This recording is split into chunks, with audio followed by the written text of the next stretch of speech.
India a unique country by saying that yes, each and every woman in India is free. And you are saying that we have to put aside the section of the society who is suffering.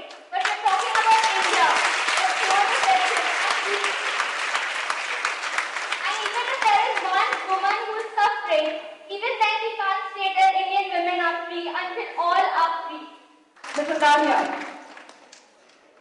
what Ms. Majumdar said about polyandry and polygamy, it's a total mindset and even social issue. In the rest of India, polygamy we don't look down upon, but polyandry is very much there in Northeast India and nobody looks down upon it.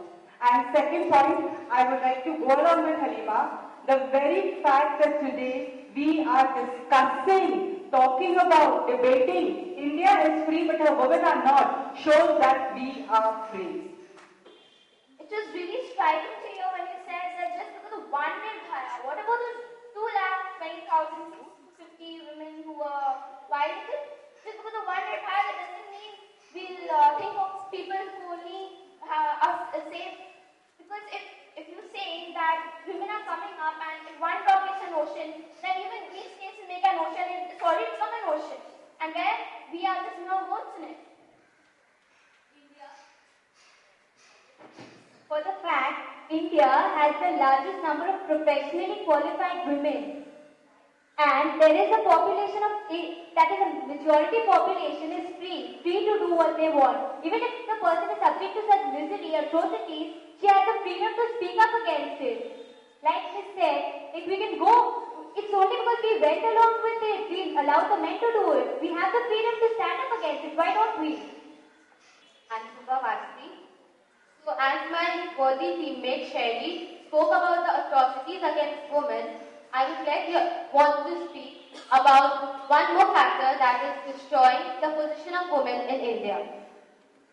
While human trafficking is grabbing the attention of the headlines, there are many other ways in which a girl or a woman is forced into prostitution. We all must have come across the terms prostitute or prostitution. No matter how a girl or a woman enters the world of a prostitute, or whether she is actually responding to the pressure of the circumstances or is actually coerced, this experience leaves a lasting imprint on her life. Economic necessity, lack of employment, drug addiction, family members, traffickers are all factors that can force a girl to become sexual slaves. India disproportionately has the largest number of forced prostitutes. There are 2 to 3 million of prostitutes in India. Shocking, isn't it? But this is a fact.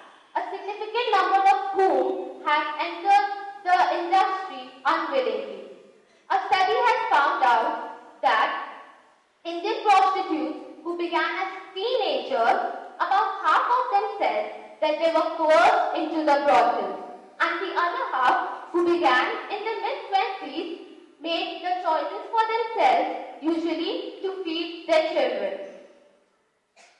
India, where the caste system is so strong, young girls are forced into prostitution by their own mothers. A study has reported that about 80% of the sex workers' daughters join their mother's profession. They lure the girls with alcohol and drugs, build up their dependency, and use these addictions as means of control.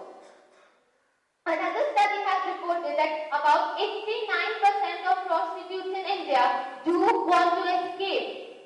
As a result, they accept these circumstances as their fate and resign themselves in selling their bodies because they perceive themselves to have no other option.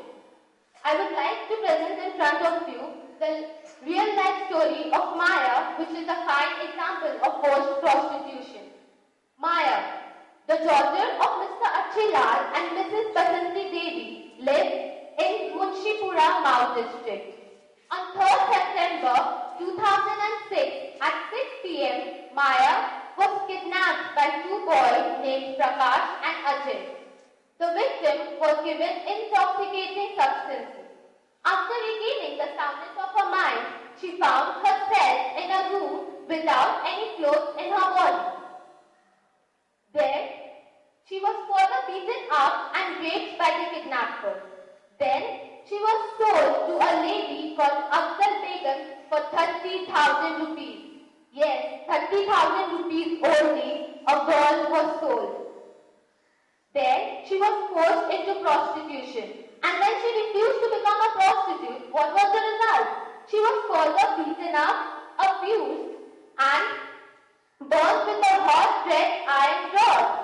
Over the week, the victim was repeatedly abused, pierced with the rod, and burned. Then, after some years, she gave birth to a child. The scars of the torture are still on Maya's body. Still now, Maya pleads to a regular customer to help her flee from the brothel. So, is this the freedom we all are talking about? Is this the freedom to sell off your bodies unwillingly to a stranger? Is this the freedom we want, or is this the freedom the women of India are pleading for every day? No, this is not the freedom we want. But there is also a yes. This is the reality of India, a reality which we all are aware of. But what are we doing in return? I would like to conclude my speech by asking you all a question. If this is the freedom that we all are pleading for, then what we as women are gaining from it? Thank you. Very good, Shubha. My worthy opponent just said that she didn't have any option. She had to feed her children, so she went into prostitution. If she was not focused on life, she couldn't take up a good vocation, a respectable job for herself, and she had the freedom to go to prostitution, to feed her children, and women free. She on her own will went into prostitution. No one forced her. But I'm not talking about the Maya case. I'm talking about, she said, that to feed their children, women go into prostitution. But how many women in India do actually receive education to get a well-employed job? Shubha told that girls are getting forced into prostitution. Don't tell me girls are not strong. You are the one who is studying here. Who is the maid working at your house? And see Sonia Gandhi, some days back we saw she is usually running the country. Indira Gandhi, your own chief minister Mamata Banerjee. They all, and don't tell me that Mamata Banerjee is totally educated. She is a woman. Society would come to a standstill without women. Can we imagine life without a loving mother, a very sweet sister, or a dutiful wife? No. Over the past 50 to 100 years, various laws have been passed in favor of women. Even the British government and the Indian government had joined hands to pass laws for the upliftment of women. Let us turn back the pages of history to refer to some of these. Sati. According to the custom of Sati, a Hindu widow burnt herself alive on the funeral pyre of her husband. William Bentinck banned Sati and made it a crime punishable by law. Widow remarriage was also allowed. Child sacrifice was also banned by Lord Hardinge. William Bentinck also put a ban on female infanticide, which was prevailing in most Rajput families to escape social burdens like marriage and dowry. Thus, we can see that the position of women has indeed improved. We see traces of women being free even before India was free. Coming to free India, the marriageable age of girls has been increased to prevent child marriage. Education. After the Enforcement of Right to Education Act, many girls are being educated, sent to schools and colleges. This has also increased the overall literacy percentage of India. Girls also have right to property. Property division has been made 50-50 among boys and girls. Thus, they get financial support. A woman can offer financial support to herself and her children. Thus, we can see that only for atrocities against women doesn't mean that no woman is free. Women are free. and women's position have been uplifted from what it was before. Women are working in IT sector and healthcare sectors. A survey reports that many major companies have women in high posts. The companies themselves admitted that without women, their companies would totally collapse. Another survey reports that major percentage of bank managers in India are mostly women.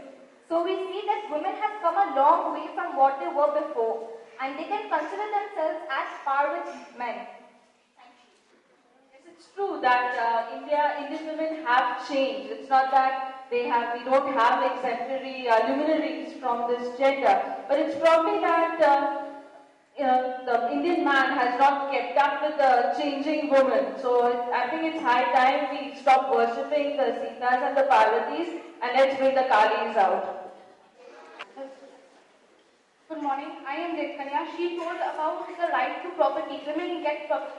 Okay, but according to the Indian Trust Act 1882, which still prevails now, women are denied of the right of their religious property because still today Indian law and order think that women can only serve their families of their in-laws and not their own family. Boys are given this property, the religious property.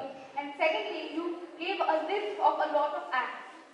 Sati is banned. Yes, Sati is definitely banned. But now widows are taken to Benares and sold off. So, you give a list of acts. But is there any act introduced which hangs a person who raped the girl? No. Such acts do not prevail in India. Say that atrocity against some women doesn't mean that we don't have freedom, but atrocity is what takes away the freedom. A very good morning to everyone present here. I am Mahima. I totally disagree with my opponents. I do not believe that Indian women are free. As my teammates already spoke about prostitution, post-prostitution and molestation, I would like to extend my views on dowry death. You must be wondering, what is dowry death? Dowry death are deaths of women who are murdered or driven to suicide due to continuous harassment and torture for dowry by their husbands and in-laws. Most dowry deaths occur when a woman is unable to bear the continuous torture and harassment and decides to suicide. On the other hand, there are women who are even killed or burnt to death. This practice is known as bride burning. Often, bride burning is disguised as an accident or a suicide. According to the Indian police, it receives over 2,500 bride burning cases every single year. The officers of the National Crime Record Bureau stated that it received a total of 8,322 dowry death cases in the year 2013. Dowry is an extreme form of violence on women. Women belonging to all stratas of the society are facing the same common problem. Women are often considered as money-making machines by their husbands and in-laws.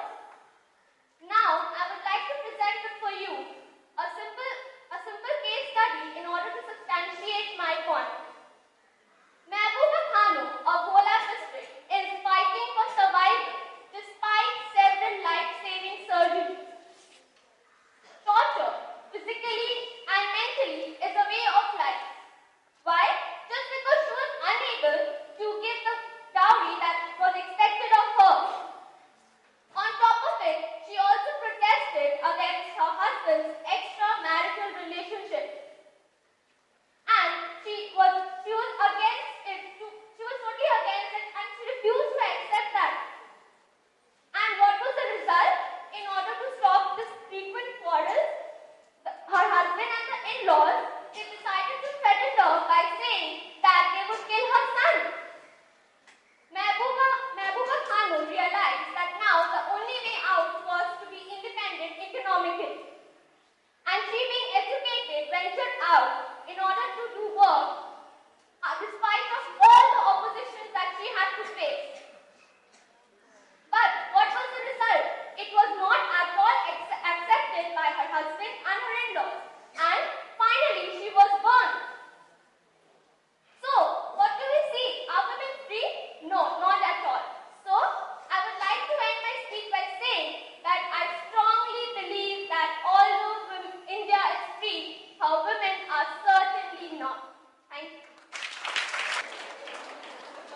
This is the age of women empowerment. Each and every sphere of today's scenario is influenced by the confidence of women. I am Radhika here, and one of the biggest examples to show that women in India are free is that all of us present in the school are women of India. If you take a tour